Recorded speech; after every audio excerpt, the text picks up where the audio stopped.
Hello and welcome to Suzi's Book Bag, hosted by me, Suzi Fay. I've cracked out my Yale book bag for Yale, the publishers of lots of fascinating art books, and we're going to be discussing art today. All of art, literally all of art, from the very beginning of time to about yesterday. So stick with us. It's going to be quite a ride. Joining me in the book bag, I have a wonderful art historian, art critic. She's written many monographs, and she has written a little history of art, among lots of other books as well. But this is the one we'll be talking about. And welcome, Charlotte Mullins, to my book bag.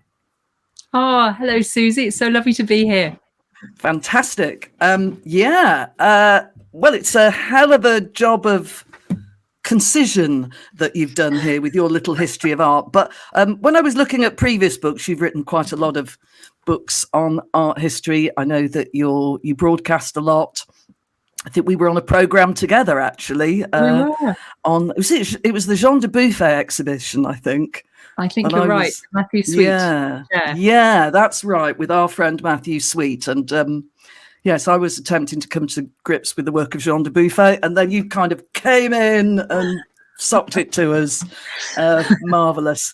This is what you do. I should also thank you from a family point of view, because I know you helped my niece a while ago with her Girl with a Pearl Earring project, which was very much appreciated by the Fay family. Thank you, Charlotte. You're very welcome.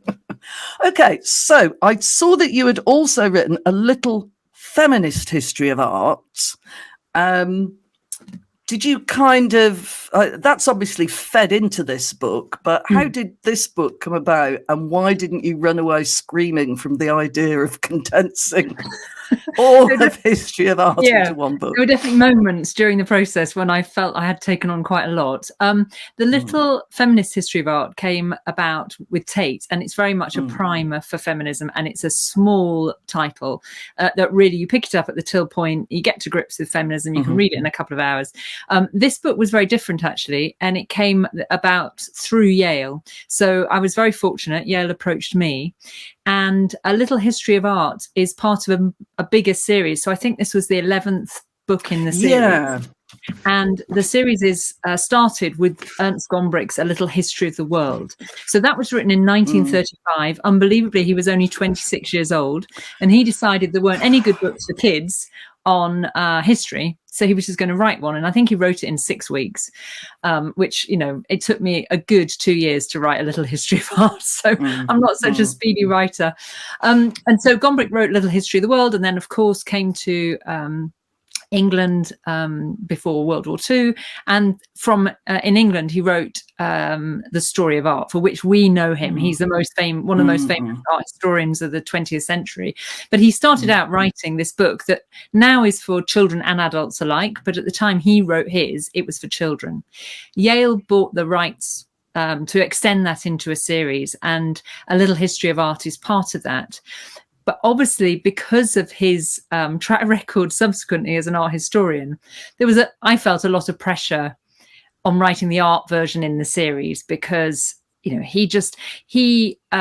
sure we'll get onto it. There were a lot of issues with his book. It's very dated now, but what he was a master storyteller, and to step into those shoes was probably the most daunting thing about the project, if I'm honest, because I wanted to write it with verve and brio.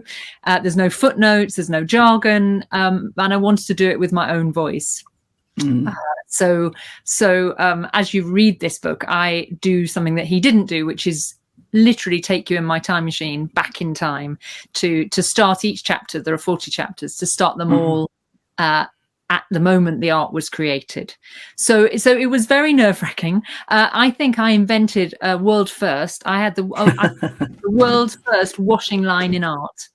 So I had that all strung up in my office, and put little pictures on it, because I very much wanted to be led by the images, not by words. I wanted it to come from the images, and the book would be born from that. So I would stick little pictures up all over my office, and get tangled up in string and everything. But I think it was a good way to approach it, because it is daunting. And the books that had been written before, so Janssen or Honor and Fleming, Gombrich, you're getting a sense probably that they're all by men. There were a lot of them written in the 50s, 60s, 70s. Honor and Fleming was the last one, maybe in the 80s. And while Honor and Fleming was called a world history of art, and it did deal with art across the world, it was very much divided into Western art chapters and then non-Western art chapters. Gombrich really ignored most of non-Western art, and there were 0 women in the story of art. I mean, not just, a few, 0, big fat 0. So obviously I wanted to do things differently.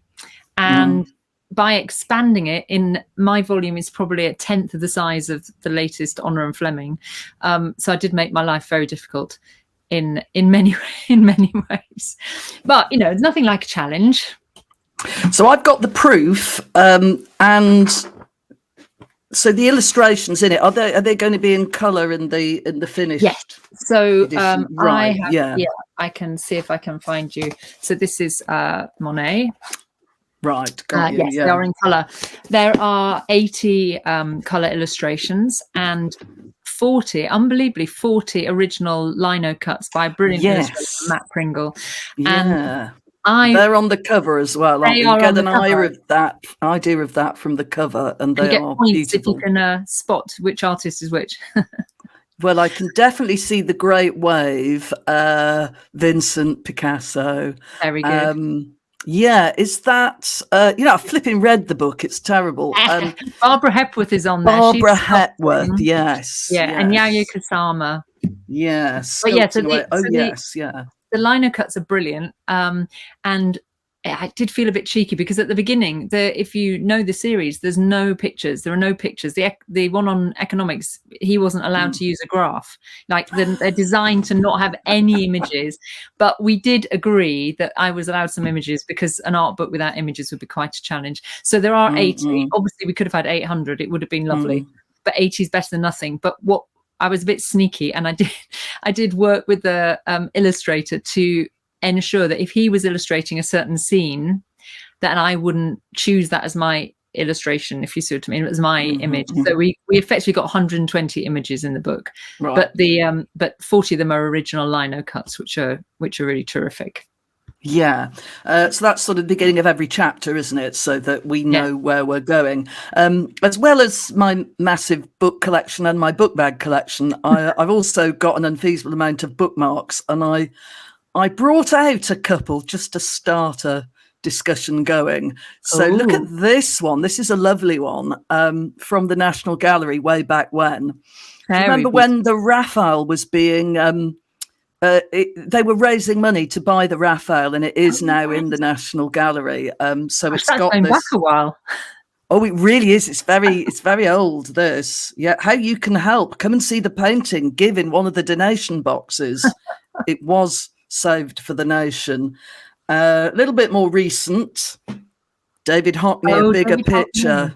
Yeah. Yes, I've just been to see the work at the Lightroom. Have you seen that? I haven't. No. He has kind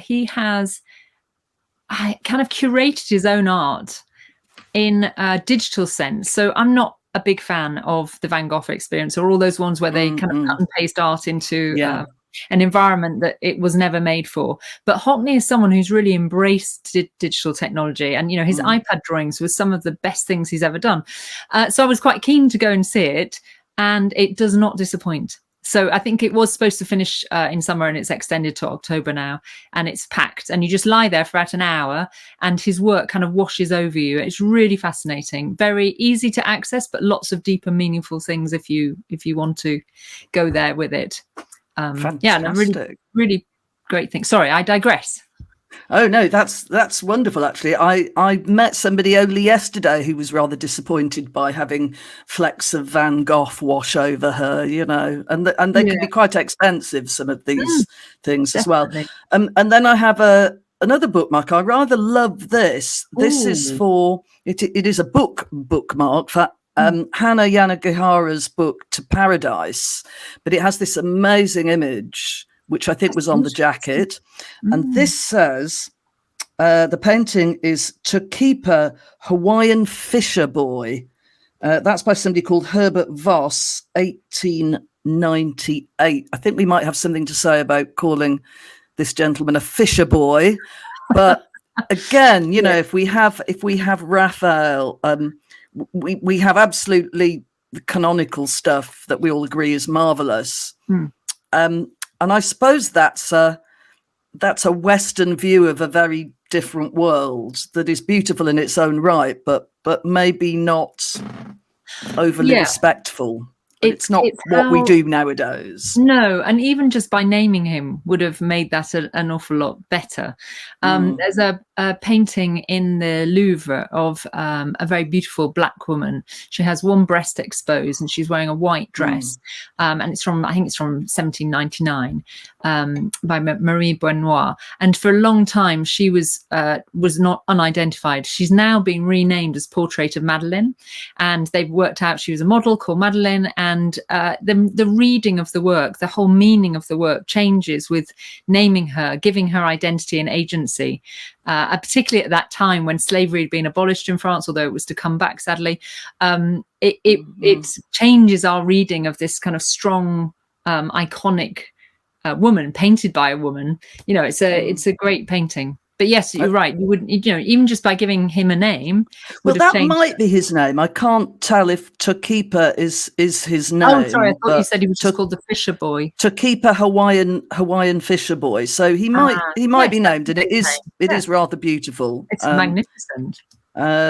So that seemed to be a way into how you have approached telling the story of art, because what I thought was really interesting, the big names are here. You know, I just flick through and there's the Mona Lisa and there's Leonardo and there's Michelangelo, but they don't really get any more than anybody else. They are part of this sweeping wave of art.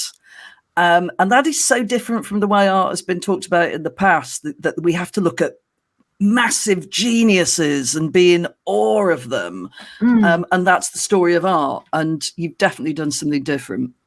Yeah, I wanted to include them, and there's part way through the book, when I reach the Renaissance, I do explain that I am going to be looking at Italy for a fair amount of time, just because it not only was significant at the time 500 years ago or 600 years ago, but it remains significant in the West in terms of the whole structure of art education right up until the 20th century was based on that period. So it's really important to have a grounding in it. One chapter is just Michelangelo, Raphael, Leonardo, because, you know, they are so famous. I think I say in the book, we know them by their first names. You know, we don't really think of that, but that is how we know them. But equally, and there are a few people I had to drop out, but most of the big names are there. But the only way to put in new and interesting people, whether non-Western artists or women artists, female artists who should have been there all along, the only way to do that is to you know, make space. And the way to do that is to give everyone a paragraph, or everyone 2 paragraphs, or a page if you're very lucky. But I didn't want to put people in for tokenism. Definitely was very clear that I wasn't going to do that. So the women artists I've put in there, you know, worked for Philip II of Spain alongside Titian, or were the first women to be able to enter the all-male academies. You know, they really broke glass ceilings left, right, and centre. Or they, you know, were heralded in their day as the very best still life painter in Holland in the 17th century, or the best sculptor in the 19th century in Rome. It's only the art history after their death that wrote them out. So I was really, really keen, particularly with the women artists, to give them the place that they had in their lifetime, and show that art history is not the history that the artists at the time really respected them. They were buried with the same honours as the male artists. So this isn't about the artists or about the patrons of the time. This is about who has been telling the story of art ever since. And so that's, for that reason, I felt it was really important to absolutely broaden the horizon of the book to take it beyond the West, but also to add in these artists who existed alongside those great names that we all know. So when we think of Impressionism, for example, we might think of Monet. Well, let's put Mary Cassatt and Berthe Morisot back in that mix. Now, they're quite well-known women artists, but all through history, there have been examples that are not dissimilar. So I wanted to do it, but in a way that was totally justified. So no one can say, oh, those artists are just in to make up the numbers. Did it get easier the nearer we get to the present day? Or were there any particularly difficult periods where it's hard to find, writers who aren't painters who aren't the great males? Yeah, absolutely. And I have to hold my hands up. I'm not an expert in every field of art history of the last 50,000 years. My career has always been in modern and contemporary art. So I have written about artists in the last 2,000 years, probably, but I haven't gone back really before that, unless I'm writing about contemporary art and those artists are looking at, let's say, prehistoric art. So I've done research into those areas, but from a contemporary perspective. And so I found those early chapters were a lot slower to write because I had to immerse myself into kind of new ways of looking. And also in those early chapters, there's just less material. I mean, some of the cultures I looked at, like the knot culture, this incredible artistic culture 2,000 years ago in what we'd now say would be modern day Nigeria, they didn't leave a written language. So the only thing we have are the sculptures, which makes them even more valuable than other artworks in a way, because they tell us everything we know about that culture. It comes from the art 2,000 years ago. So I found that I needed to look at a lot more material because there's no written material to draw from. So that I found that quite a challenge, but also possibly the most exciting part of the book was to find these connections.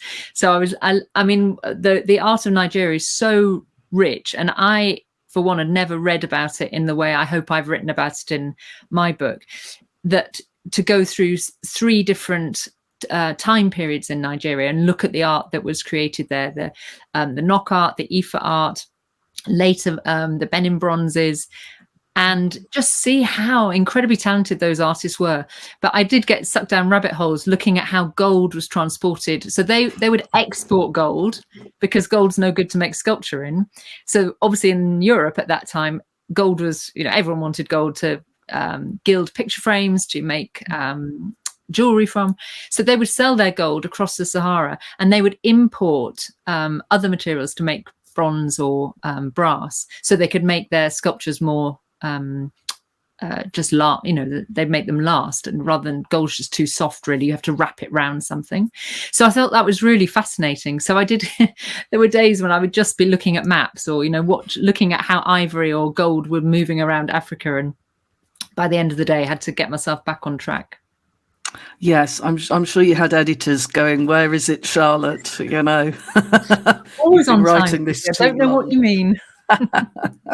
I mean, again, the sort of standard history of art has sort of seen what value art like that had for the West. Like what an obvious example is Picasso and the masks. Kind of going into cubism, but to see something on its own terms is a very different thing, isn't it? Yeah, and I think actually I've just done an interview with Yinka Shonibari, who's a British Nigerian artist, and he looks at exactly that. So he wants to give the agency back to those masks and the makers of those masks from Gabon or the Ivory Coast, because they were so important, because they effectively took modernism, took Western art in a whole new direction. But the artists like Picasso, Derain were sort of mining those masks for information without giving them perhaps due respect. So nowadays it'd be like, Ed Sheeran being held up in court for sampling something. It'd be a similar thing with art. You'd be called to account. Obviously, there are these it just wasn't like that then, and the makers were never identified. They were made collectively. They were never supposed to have this label of genius on them like we would have with Picasso or Duran, where the signature, the authorship became everything. They were made in a very different way to be something that was a functional piece of art for the whole village, to protect them from bad spirits, or to be worn in a particularly important ceremony.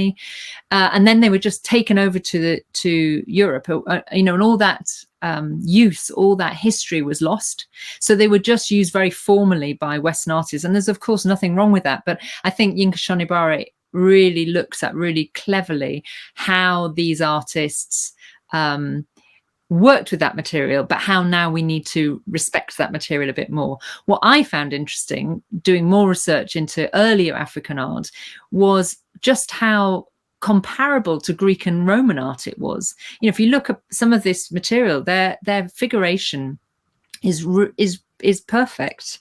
So we think of those very iconic oval-shaped masks with the eyes that, like we would say, like a Picasso now, and the very simplified mask, mouth and nose.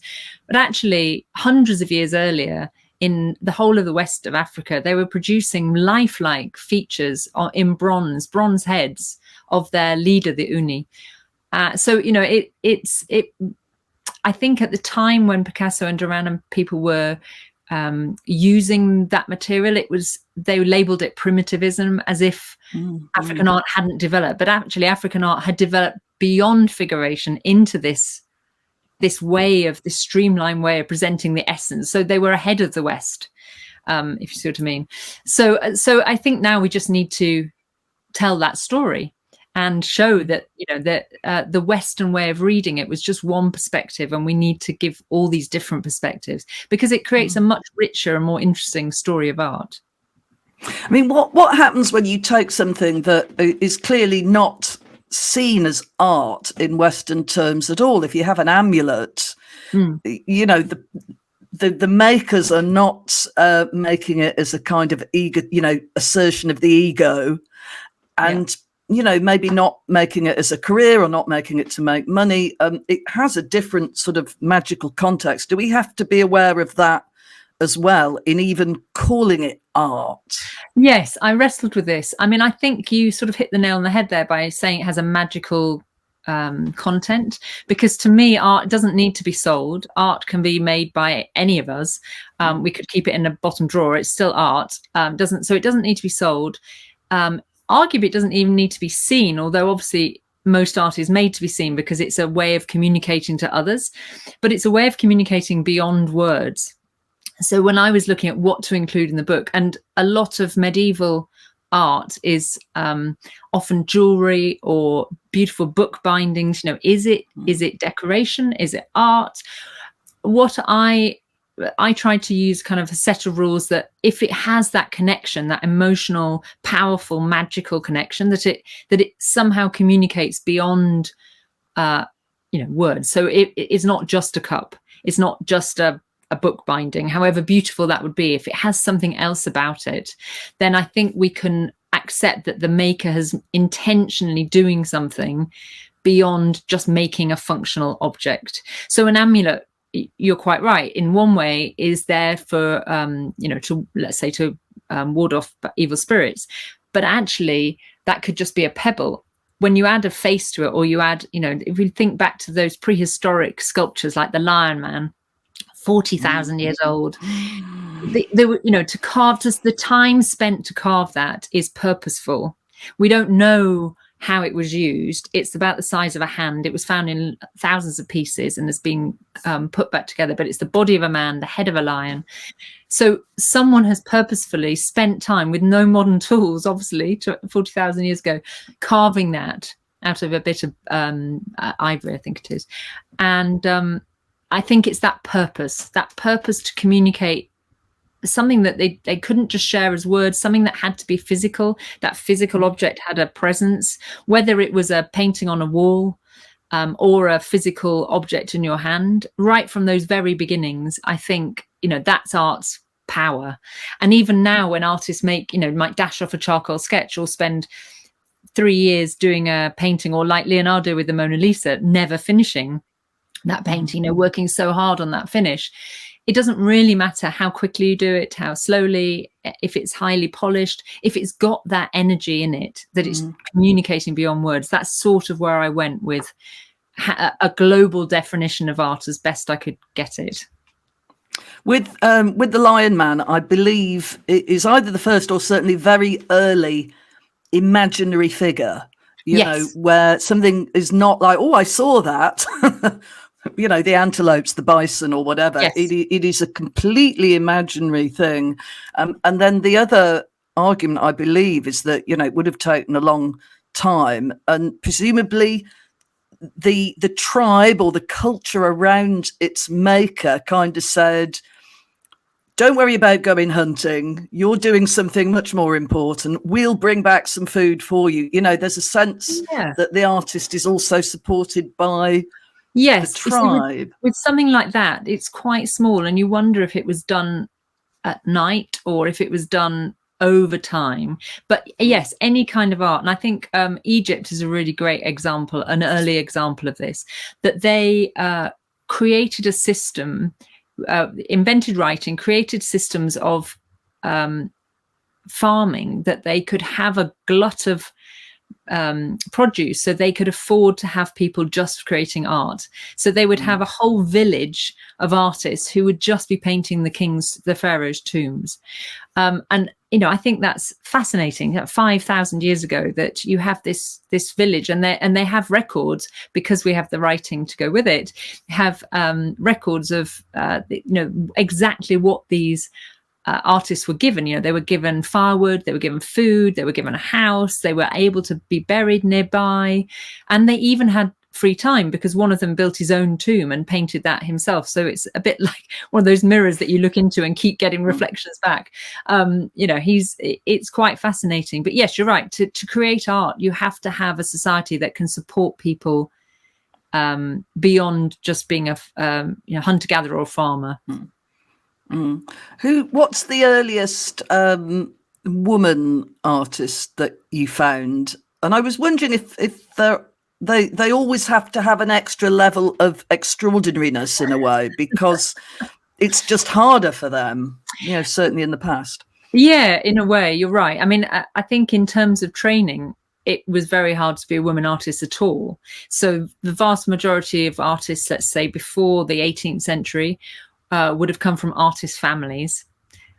What I thought was interesting, I think she is one of the earliest artists in the book. She's not quite the earliest, but one of them she's called Guan Daosheng, and she was actually working in China when the Mongols came in and took control, so 13th century.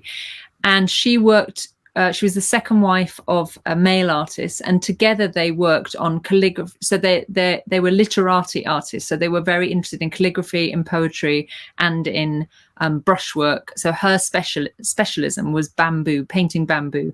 And they would often specialize just in one thing. So some would just paint plum trees, and some would just paint bamboo. And the idea was to get the absolute minimal but perfect version of that. And she was famous for inventing this way of painting bamboo on the riverbank. Why I like her is because it feels like she was an equal to her partner at a time where in the West there were, apart from a couple of women in nunneries, it was very hard at that time to be a woman artist. It tends to be around the Renaissance that we start to see more women artists. And even then, very, very difficult. So one of the best examples, Artemisia Gentileschi, arguably not just one, the best woman artist from the 17th century, but probably the best artist from the 17th century for me. Her father was an artist, and he was a follower of Caravaggio. So she grew up in the studio, understanding paint, learning to paint from her father, and going through some horrible things as a teenager, but coming out the other end as this incredible painter. Only really when you get to Bologna, actually, and Holland in the 17th century do you see women. In Holland, they were very advanced in that women could study in male studios. So everywhere else in Europe, not possible. But in Bologna, it was incredibly progressive towards women, so women could study at the university. And there was a women's academy opened by Elisabetta Serrani, who is one of those artists I mentioned at the beginning, when she died at 27, but was still given full honours when she was buried, and buried in the tomb of Guido Reni, who he's the most famous artist from Bologna in the 17th century. So she was seen as on a parallel, despite only being 27. Which is phenomenal. But you're right. So she was 16 when she took over her father's studio, and she set up this academy for 4 years before she died. So at the age of 27, it's almost, she kind of pushed herself in a way that a male assistant maybe wouldn't have to. Maybe they were just becoming into their form at 27, but she'd already achieved such a huge amount that I imagine they did feel the pressure. And she was lucky to be in Bologna, so she could sell work. Other artists had to give gift work or work for a royal court, because they weren't. They were seen as it was not in their class to sell art as a woman. So they faced huge amounts of difficulty. But yes. That's why I hope I haven't downplayed it, but I equally haven't. There are books out at the moment that just look at women artists, and I didn't want to do that. I really wanted to put them back in with the men to show that, damn it, they deserve their space. And, let's look at them and compare them. And actually, in some examples, like Gentileschi, they're better. And, we should allow them to float on their own merits, while acknowledging how difficult it was, put them in and let them shine. There was a great Gentileschi exhibition, wasn't there? I think at the National Gallery, which was absolutely wonderful. And that was sort of making the point that she wasn't just technically brilliant. She kind of reinterpreted stories such as, would it be Susanna and the Elders, or certainly Judith and the guy whose head gets cut off. If you did ask me what my favourite painting would be, that would, I think, probably be it, because I have studied Caravaggio's version of that and other examples, and I've studied hers. And the more you look at it, the more you realise, this is a painting about a Jewish widow who chops off the head of a general who's come to kill her entire village. So, she's kind of within her rights to do it. But when Caravaggio painted her, and Caravaggio, a stunning theatrical painter, but he sort of has her holding the sword a bit like this, like he's almost holding a wet tea bag, or she's holding a wet tea bag or something. It's incredibly, she doesn't want to cut the neck. She's got this white dress on and she's holding it out with a little look of disdain. There's no way she could, even slice the skin. With Gentileschi's one, every bit of her body is cutting that man's neck. Yeah, she's even looked at her boobs. She's looked in some kind of mirror, and you can see her whole outline. Her body changes with the effort. Her brow is wrinkled. Her breasts are all squashed into a corset. She's really looked at what it is to be a woman doing this role. So the woman isn't there to be decorative and beautiful like the Caravaggio. She's there to perform a job, which she did in the Bible. So that's why I think it's such a powerful painting, because almost at that time, only a woman artist would paint it that way. And if you look at all her work, yes, she gives them all agency. When she paints her self-portraits, we see her eyes. She puts herself in these interesting positions, standing literally as painting in the painting, her self-portrait. And when she does Susanna and the Elders, which is a horrible peeping Tom story, you feel that kind of ickiness when you look at the painting that you do not get when you look at a male one. Yeah, I think sometimes the great Bible stories can be seen as, we can get a scantily clad woman in this painting. Yeah, absolutely, from the male point of view. Yeah, I mean, I do you know that. And this is quite heretical to say it, but I really struggled putting the late Titian poesy paintings in. I did put them in, but I don't like them. I have to say that really quietly, because that's very heretical to say that.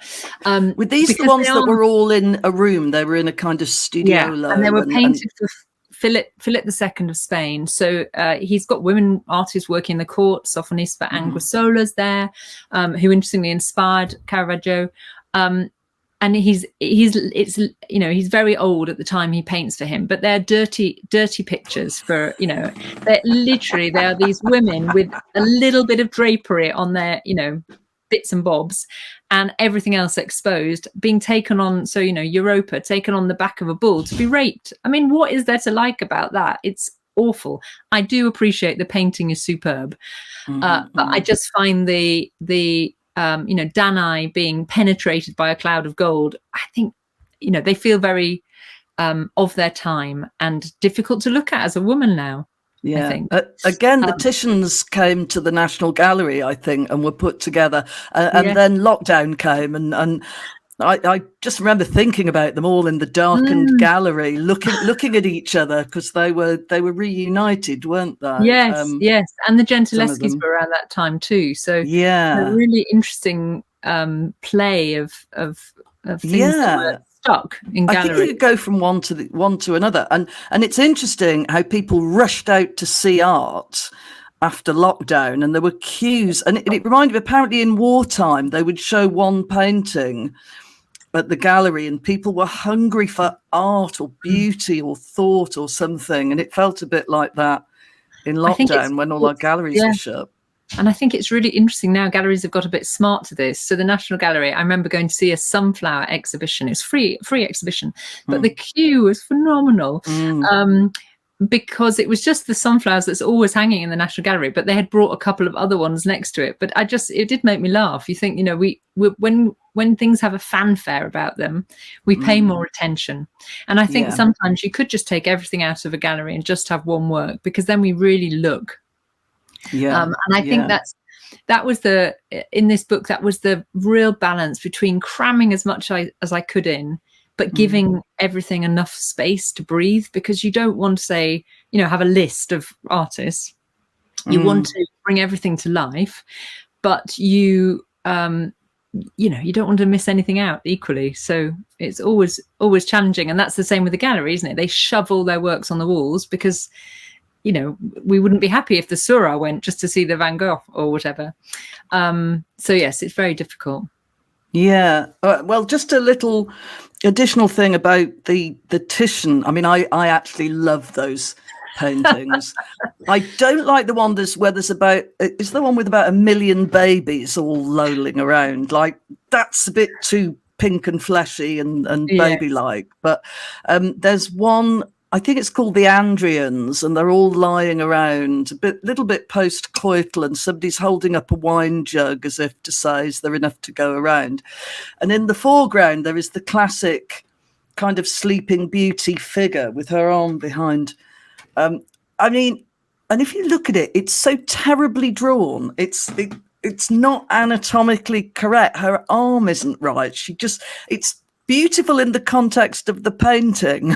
Yeah, well, he's all about flesh and color.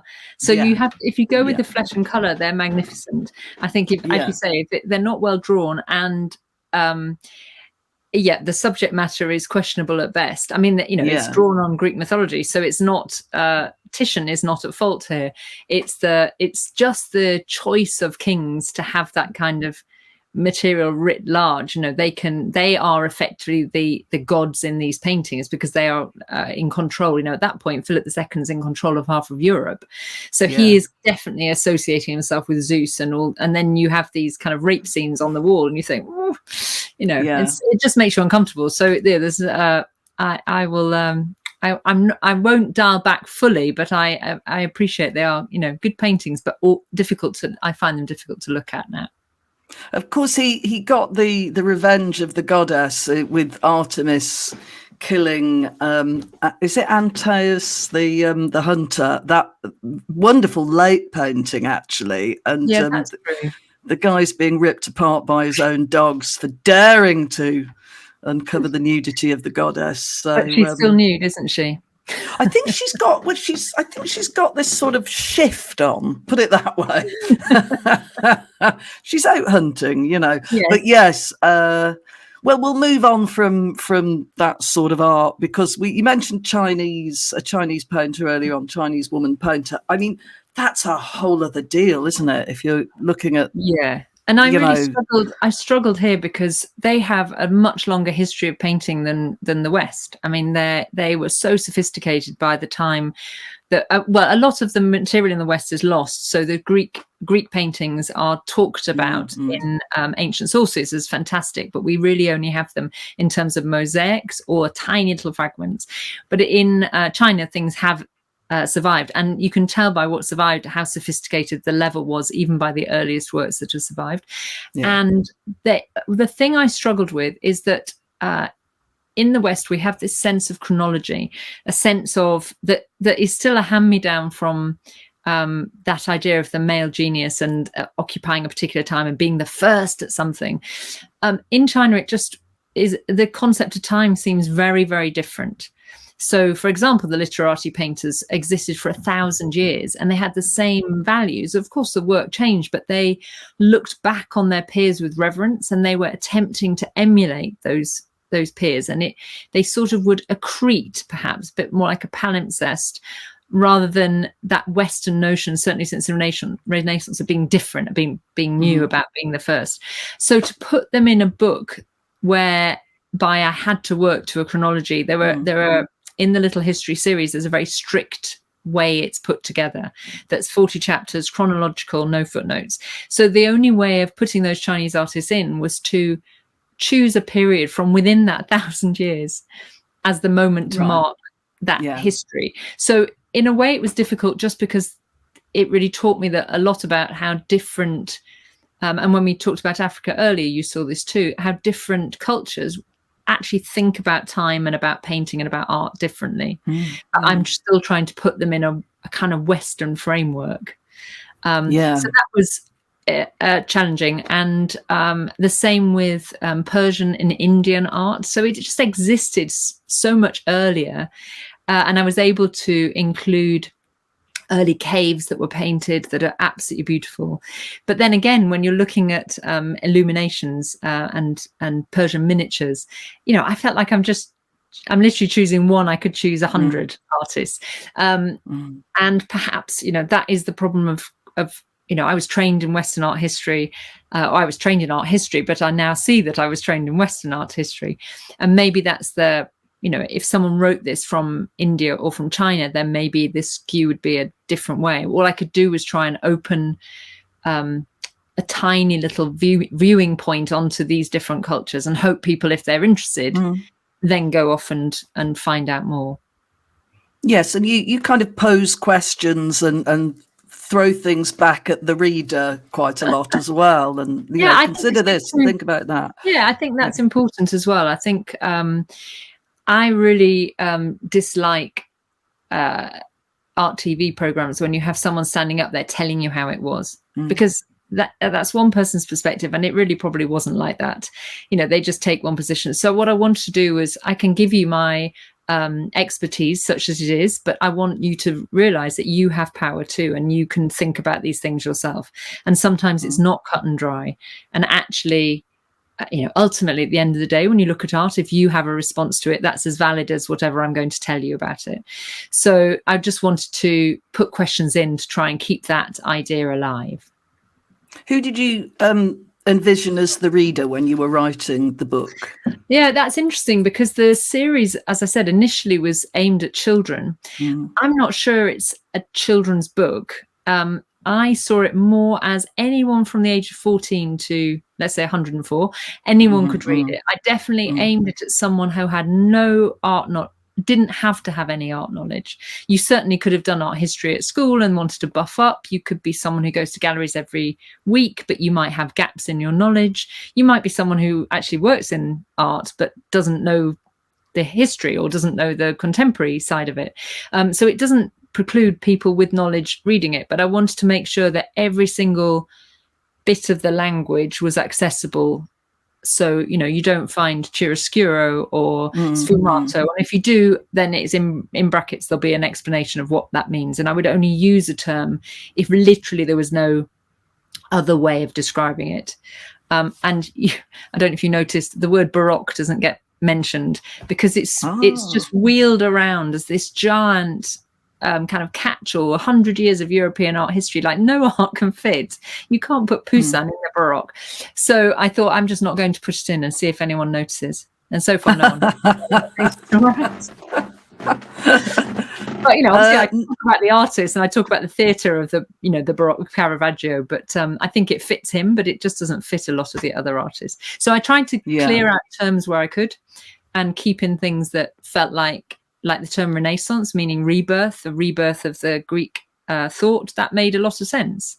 So I've tried to keep things where they make sense and explain things where I have to.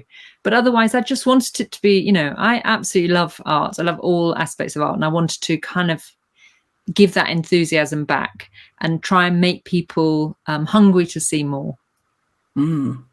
Where did you study? Oh, I was really fortunate. I studied at the Courtauld Institute of Art in London. So it's a really tiny little college. But it kind of packs quite a big punch. So certainly when I was there in the 90s, I had the most incredible set of tutors. There are only 30 undergraduates per year, but there's 300 postgraduates. So it really is a postgraduate college. So you benefit from this incredible teaching staff who are here for the postgraduates, who would sit through those first year lectures. They'd much rather not have been there teaching me about, I don't know, Inigo Jones or some medieval sculpture that I'd, by someone I'd never heard of. But they, dutifully ploughed me through my first ever A to Z of Western art history, as it turned out now. And then you would specialise. And then I went on to Sotheby's Institute and did a master's there with the University of Manchester, and then a PhD at Sussex, which I think you have connection to Sussex, don't you? No, I don't think so. Misinformation on my part. I'm trying to remember whether I do. I don't think I do. Certainly not in an academic sense, only in the sense of friends and people who live there. Is that in Brighton? Yes, exactly. Yeah, rather exactly. nice. So I did that later. Campus. Yeah. I did that later, but you never stop learning, I think. And I think that only doing a PhD made me realize quite how much I didn't know, rather than, I ended up being very knowledgeable on a very tiny section of art. But it just makes you very aware of how big the field is now. I mean, this is a field of study that's maybe 300 years old. It's not, like geography that was written about with any depth by the Greeks. There were, Pliny would write about art and Vasari would write about art, but really as a discipline, it's quite a new discipline. And yet you look at it and you just see how vast it is now. And fast moving. I mean, hence this book, is very different to a book written 30 years ago. And when did you become an art critic, and how did you move into art criticism? That's interesting. I think I always wanted to be a magazine editor. I really liked the idea of, and that's how we met, working on the Independent on Sunday, was editing. But I really liked the idea of images and words coming together. So I edited my school magazine, my college magazine, my postgraduate college magazine, and then went to work on Tape magazine. So I just loved the way that art and words could come together. So I've always been very interested in that. So until I was 32, 33, editing, I would have called myself as an editor. But alongside that, I was writing and used to write on contemporary art for the Times. And then latterly for the Independent, of course. And I just found I really enjoyed it. And I think as your pace of life kind of changes as you go through different stages, writing suited my needs better. Editing is a brilliant job, but as I'm sure you know, it's incredibly exhausting, and you have to be on top of everything all the time. Whereas as I got older, I enjoyed the slower pace of a book, the more thinking and using language more strategically, rather than dashing out 800 words before dinner. So I've really enjoyed that change of pace. And as you say, I've written books, quite a few books now. So I think it was only, I finished writing A Little History of Art, I think I was in my late 40s. I don't think I could have written it any younger than that. I think I needed that maybe confidence as a writer, but also maybe a depth of knowledge that I just didn't have earlier on. Mm-hmm. But even now, I'm very young doing it. When you were coming up as an art critic, who were the artists who were emerging at the time? Who did you cut your teeth on? Oh, I was incredibly fortunate. So I started writing in 95, and that is when, you know, the young British artists were in full swing. Mm-hmm. So I remember doing my dissertation on my postgraduate on Rachel Whiteread. I interviewed her because I was working on Tate magazine. You know, I would be hanging out at parties with all these, you know, young British artists, and they were in their early 30s then. So I was a few years too young in a way, but, you know, I was still there at Sensation and all those incredible events of the 1990s, when I think I was just really in London at a good time to start having a career in contemporary art at that point, because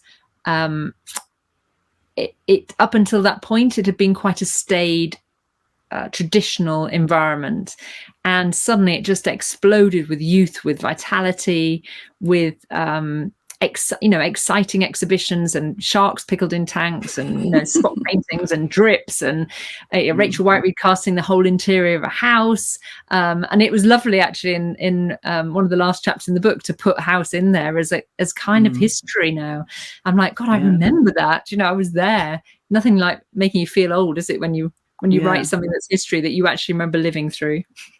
Yeah, well, it was a few years before that when I was working at Time Out, and I was subbing and writing as well, but mostly, you know, the day job was subbing. And Sarah, this was when the young British artist, I don't even know if they had the name yet, but Sarah Kent, our art critic, was always going on about people like Tracy Emin, and I think she went to Tracy Emin had an exhibition in her council flat, which was probably in South London. So Sarah would go off and do this stuff that seemed completely mad, you know, and then she'd write it up, and I'd be subbing it, thinking, what's going on? This is. But she was sort of, you know, she would be my idol at that time. You know, she wrote for Time Out, which was the Bible for anyone in London. She then wrote Shark Infested Waters, which was a guide to Saatchi's collection later in the 1990s. And I saw her at something recently, and we had a chat, you know, and she's still out there looking at shows all the time. I mean, what an incredible career.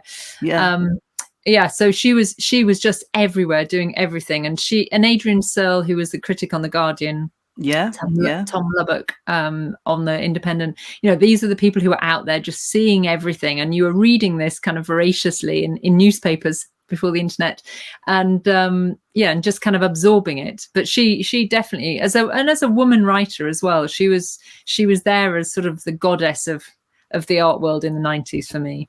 Absolutely. And I remember they were always putting her in Sude's corner in Private Eye, you know, like it was a bit fashionable to see her as kind of a figure of fun as well. Let's not forget that she was by the wider. Yeah, I remember that when she was doing this stuff, like, you know, the newspapers weren't reporting on it. She was this real pioneer in saying that this crazy girl from Margate who lives a bit of a rackety life is really worth thinking about when other people weren't. And I think she was on the money. I mean, she spotted stuff. Was. Yeah, I mean, I think she may even have been the one who coined the phrase, or certainly she was. It feels like I heard it was a newspaper somewhere. I'm not quite sure actually. Yeah, but I mean, I was talking to Charles Darwin, and we would again. There was a newspaper critic who called Jackson Pollock Jack the Dripper. Yes. I mean, you know, you'd certainly as somebody who wrote lots of headlines, I would die to have written something like that, but it isn't really all that accurate, as Charles was saying. It's not really a very good way to think about Jackson Pollock and Tom Lubbock. We should be thinking about Lee Krasner anyway. Exactly, we should definitely be thinking about Lee Krasner. But I don't know if you remember my famous book cupboard at the Independent on Sunday, which, you know, you had to keep locked because coveted stuff would disappear. But, you know, like so I'd really be like, "What are you doing in my book cupboard?" Anyway, one day I found somebody who I thought was a tramp. and I kind of backed out, somebody, you know, looking at the art books, and I'm afraid that was Tom Lubbock. A precious memory, but he was just so bedraggled, and he had quite a dishevelled air. He was very dishevelled, and then of course he came out and he started talking like a professor, you know.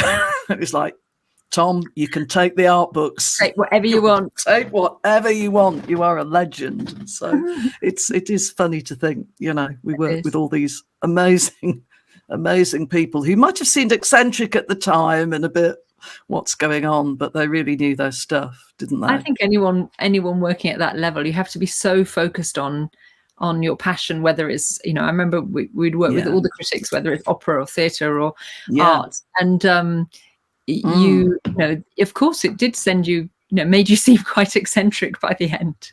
Yeah, I tell you who else I love, Tim Hilton. Tim Hilton was our art critic, and he used to review books for me, and he was just such a beautiful writer, is such a beautiful writer. He's still out there somewhere. Wonderful Tim Hilton. I think those critics, I was there when I was in my mid-20s, as my second job, I think. But I remember learning such a lot from how they held their writing in their head. So at that point, when you would do corrections with them, you would have to do it over the phone, and they would have the ability to say, oh, well, if I switch that word to, let's say I'm going to say that's wonderful, I'm going to take that out further down because I've already used that. You know, they just had all these, they could edit it on the fly, and it just taught me, you know, how to not repeat myself, I think, because they were self-editing as they were going along. It was a really good skill to learn. Yeah, absolutely. Look, I'm now going to do something very mean. Oh, okay. I'm prepared.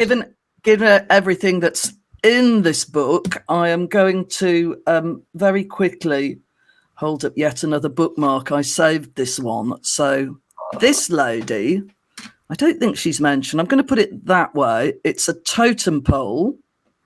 Okay. This is an artist called Emily Carr. And she's not in the book. She isn't in the book, no, but I thought I would just do a little thing about, because Gauguin is. So she's an artist from BC in Canada, and she's sometimes mentioned in a similar kind of breath to Gauguin, in that she went into the interior and along the coast to First Nations, and again, it's the idea we were talking about earlier on. What is art?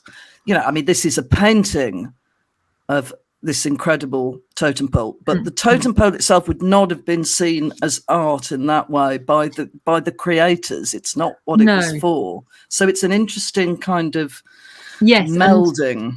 You know, there's a kind of brief mention to the Serpent Mound, which is a Native American kind of meeting place, but we would see it as land art, but it wasn't designed as that at all. But again, I think, you know, a totem pole, although it may not have been called art, was built collectively for the village to communicate a story.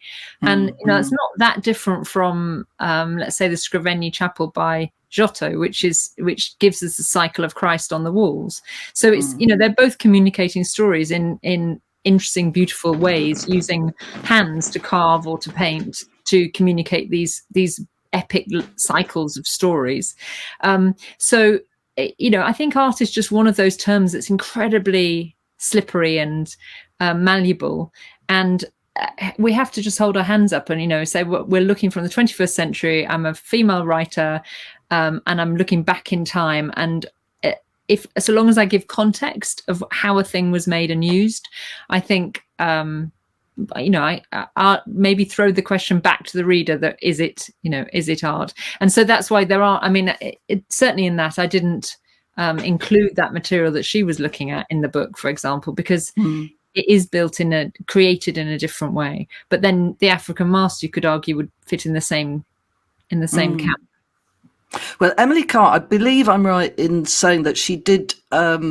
She was from Victoria, which is very Anglophile. I don't know her dates actually, but this is 1912. This is a painting that was. This is my bookmark, but it's a painting that was made in 1912. So And she was this sort of nice middle-aged lady, but she did travel to Paris and get her artistic training there. And then I just happened to have stuff. Not an original. Not an original, I'm afraid. This is a poster I got in the Vancouver Art Gallery. It's lovely, though. It's so big. But yeah, forests and mystery and because often she's written about often in the same breath as Georgia O'Keeffe.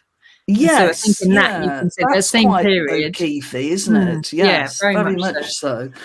So she's sort of distilling a spirit of British Columbia in a way. And I also have, very beloved in Canada, this is a calendar for the Group of Seven. So I think that's the iconic one for me.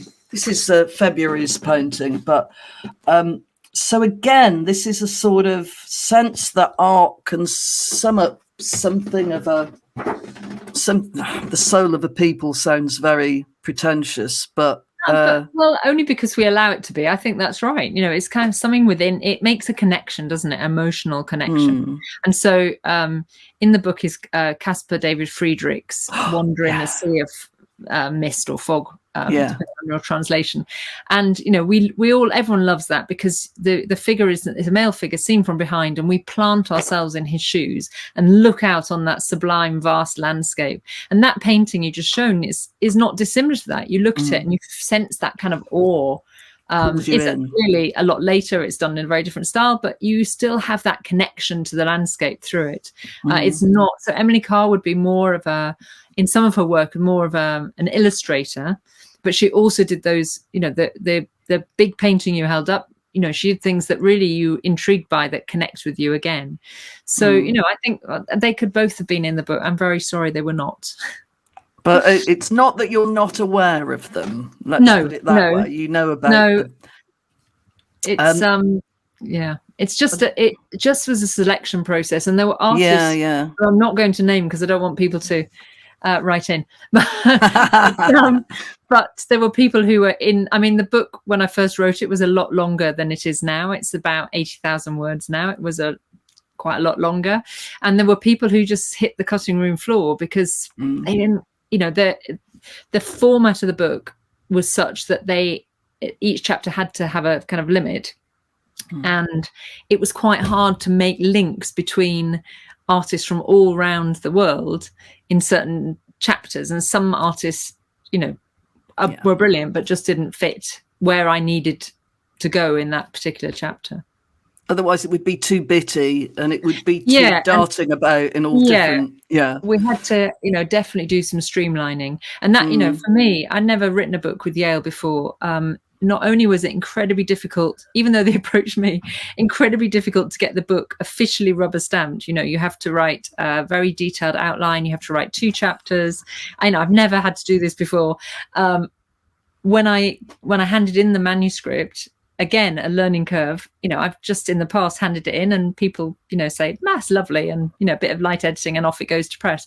This was, every chapter, a rigorous analysis by up to 5 editors and back to me. I mean, it's a far better book for it. It's just a level of working that I never experienced, and I absolutely love it. And I'm very happy to say I'm writing another book for Yale because I love them so much. So wonderful! So it was a good experience. It was a brilliant experience. Hard but great to have your work rigorously analysed. Is that's what we all need. Yeah, it's annoying in journalism, though, isn't it? I'm sure you've had this experience where you write a piece, you send it off. Editor 1 says, "Can you change this?" Editor 2 says, "Can you change that?" Editor 3. By the time you get to editor 4, they've said, "Well, I don't really like the first paragraph. It doesn't work." And you think that's the one that editor 1 changed. So there can be a bit of a too many. There is an element of that, and so some of the artists on the cutting room floor, they just, we had to make a choice, and it happens that way, and so I can now blame Yale for everything. If your favorite artist isn't in there, I'll blame Yale. Yes, No, all my fault. they cut the entire group of 7 It's all them. chapter. It's all them. Awful of them. All of Canada mourns. Yes, maybe I need to version 2 with more Canadian artists. Yeah. I mean, in a sense, like there's always going to be somebody saying something annoying, like you didn't put this in, you didn't put that in. Well, and it's interesting working with publishers who have taken the book and are publishing it elsewhere, because without being too specific, certain publishing certain countries will take out material and other ones want you to add material in. And I'd never come across that either. That it's there is an understanding that the book, everyone, as you said, every editor wants to change it, morph it. If it were published directly in Canada, I'm sure those artists would be inserted back in, or there'd be a campaign to do so. So it's in the end, it has to be writing is subjective. That's why when we have editors, it has to be a relationship, writer and editor, because of course, if you are an editor on something, you feel you can make it better, but the writer may feel that something's lost along the way. So it has to be a relationship, and you have to trust each other ultimately. Well, it starts off so many interesting debates, and certainly introduced me to lots of artists I didn't know, and then put artists I did know in a different framework, and made me see them in a different way. So that I think is a great achievement, and it's a really good read. You gallop through the 40 chapters, was it? Yeah. It's because it is this whistle-stop tour. I mean, there's a lot to get through. So it is. It is. Yeah. The next book I'm doing is a history of art in Britain and Ireland. So that feels really short in comparison. Right. Yeah. No, not at all. It's really challenging. But I think Ireland will be interesting. Well, I'm still framing quite how far I'm going into Ireland, but initially it was a book on the history of British art, but I went to Northern Ireland, and so I decided that with a little history of art, I had lots of plans to go and see certain chapels and go and see certain work in context, and COVID happened and I just couldn't see them. Now, thankfully, a lot of the material I wrote about I'd seen already. But I would decide with the new book, I was going to see every major work that I write about in the flesh. So it has sent me, I've just literally back from Scotland. I've been to Dublin and around, and Northern Ireland. Going to Northern Ireland I'd never been before, and it was a real eye-opener. I talked to some curators there, and the way they see themselves in relation to Britain and to Ireland is very complex, and more so than I perhaps anticipated. So I definitely can't call the book a history of British art. Not that I was going to, but I can't frame it like that. So I think history, I really see it as a history of art in the British Isles, which feels like a fair positioning. But there's a lot of work to do to make sure, it's a very contentious issue, I see. Yes, it's a bit Seamus Heaney saying my passport's green, isn't it? He was included in a book of, best British poetry, and really had similar something to that. So they would see themselves as not wanting to be associated with the British Pavilion at the Venice Biennale, for example. They would want to be seen as part of the Irish Pavilion, even though as a Northern Irish artist you are entitled to be in that British Pavilion. But that was from a curatorial perspective. Artists all have different perspectives, but it's fascinating. It's very politicized still, and I just need to tread carefully. So I think a history of art in the British Isles is kind of where we're at the moment, to allow that boundary flux in Ireland, but also to extend a little bit further. I think we must connect to Brittany and up to Scandinavia at certain points. So it's British Isles are getting bigger and bigger as I write. Yes, I was in Lillehammer about a year ago, and at the literary festival there, and got a tour around the art gallery in Lillehammer. They've got things like Munch, but lots and lots of landscapes. And again, it's a bit, back to Emily Carr and the group of 7, they're very different stylistically, and their landscapes say something about Norwegianness. Yes. You know, that like Yes. it's not just a picture of a waterfall. It's a very specific statement about the Norwegian psyche. And if I hadn't had this curator go round and take a group of us and tell us what everything meant, I wouldn't have grasped that. But it was really an amazing and as you say, seeing something in the flesh and seeing something in the context. Well, I'm trying, very much to see as much as I can that's still where it was originally commissioned for. So I just went to see this incredible church in Edinburgh by Phoebe Anna Traquair. It was done at the turn of the 20th century. Oh, she did. Didn't she do incredible tapestries? Was she the one who did? They are paintings on the wall in that church, but they are jeweled like tapestries. They look like tapestries. They are absolutely incredible. It took her 8 years to paint them on a scaffold high up in this church, and to see them still there is, it's really special. And I literally, have never seen it before. So I think she's another person who's sort of, a little bit written out, right? Yes, and who's Mary heard Watts, of, there are lots of. So I think I'm seeing, the obvious things too, and a lot of the works I know already, but maybe a bit like in A Little History of Art, to include the Turner, but the slave ship, rather than, I know, Rain, Steam and Speed, which is the one that I remember falling in love with back in the day in the 90s. I think it's just giving a new perspective on people, maybe taking people in different directions with artists they do know, and then introducing them to artists they don't know, and looking at why we should know about these things and what they say about our country, our history. So I was going to find a book of Phoebe Traquair that is just sort of moved around. I'll find it the second we stop. But, of course. I think there were some designs for tapestries. That's what I'm thinking of, and they were incredible. She definitely did a whole range of, I think, illustrations and tapestries. And, she was married to a zoologist, I think, and, must have had, her life with him must have been so fascinating, because a rich home life and a rich personal life. And then you go into this church and I didn't really know the history of the Apostolic Church, but they believe in the second coming and that it was imminent. And so where you would normally have a Last Judgment is this incredible painting of the second coming of Christ with angels blowing trumpets. And, it was an incredible thing to conceptualize as a woman painting around, in the 1890s. So, really, and that's what I love about art and art history, is that it never stops giving. There's, new artists are never stopped kind of either being born or being rediscovered. It's the whole the moment the whole area, the discipline, is moving so fast that it's exciting. Let us wrap up now. I have 3 questions to ask you that I ask everybody, with slight variations. I'm not going to ask you for a favorite artwork as an art historian, but I am going to ask you if you have a favorite book. Well, I do, and it's on my desk somewhere. Let me hang on. Here you go. What?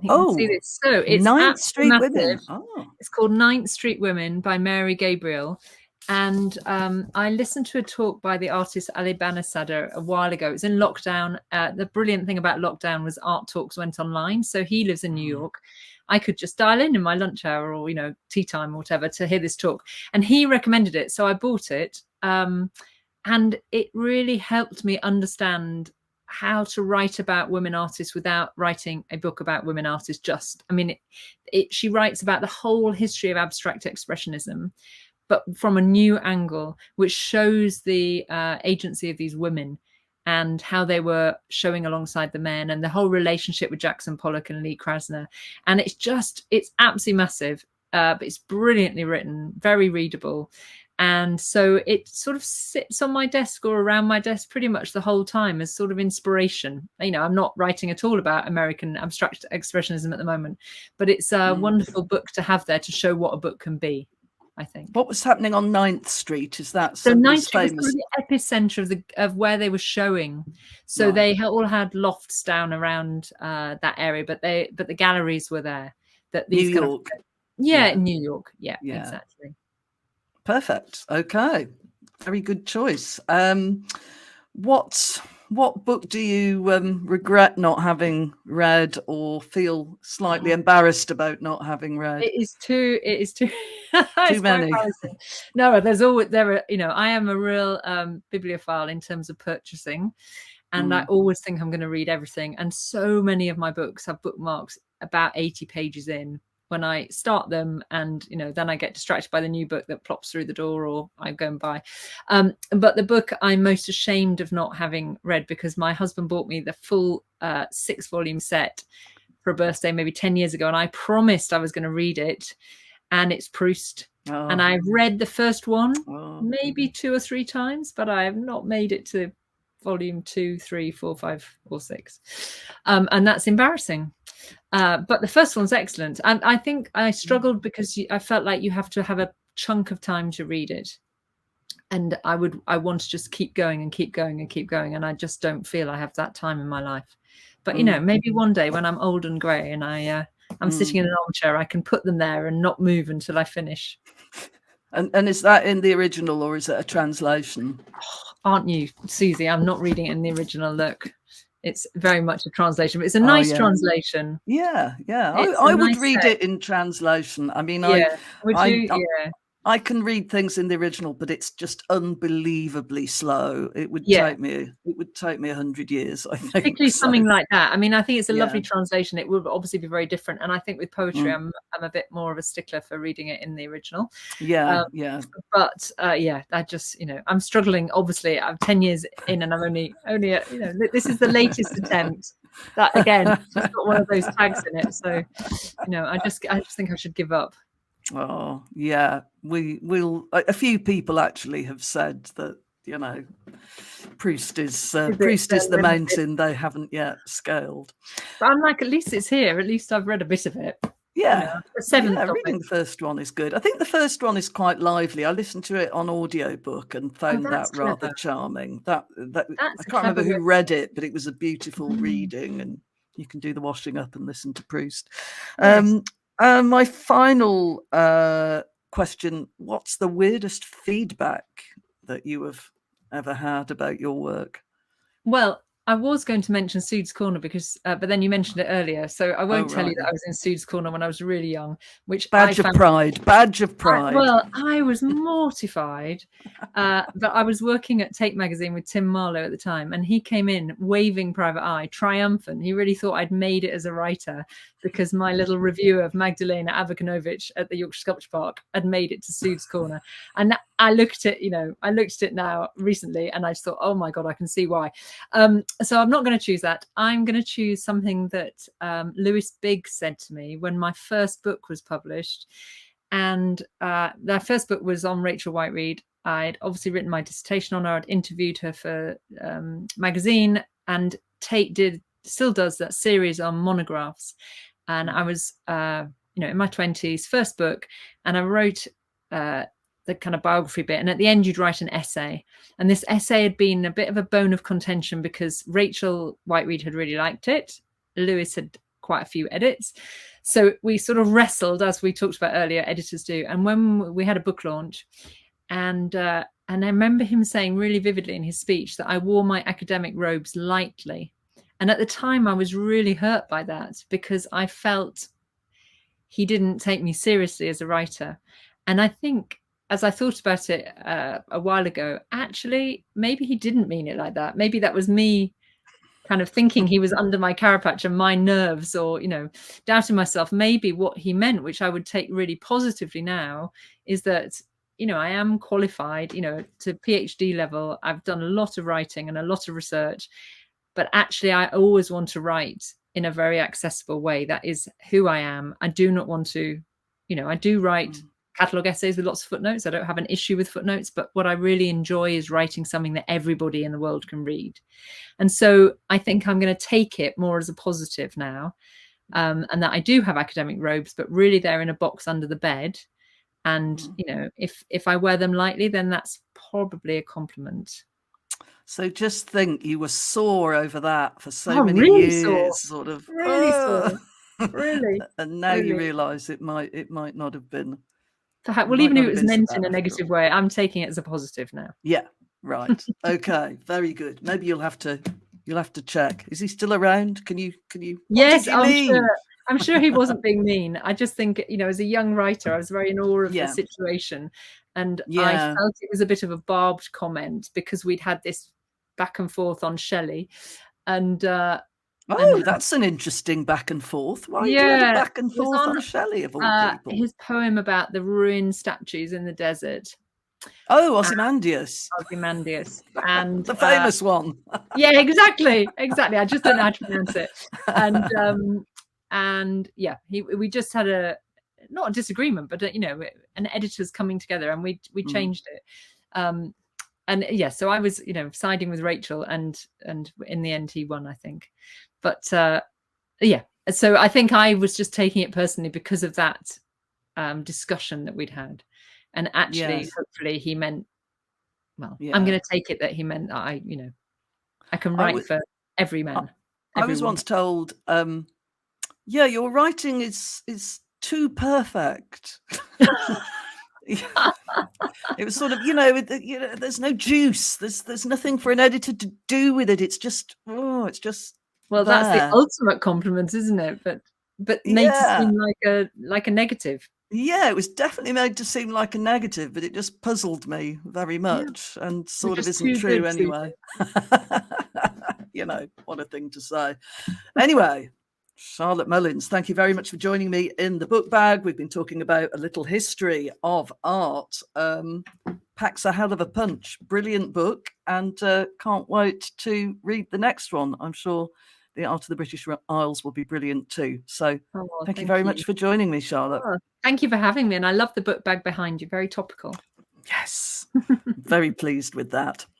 So thank you very much for watching yet again. Please like and subscribe, and we will carry on bringing wonderful writers to you and terrific books. Catch you next time. Goodbye.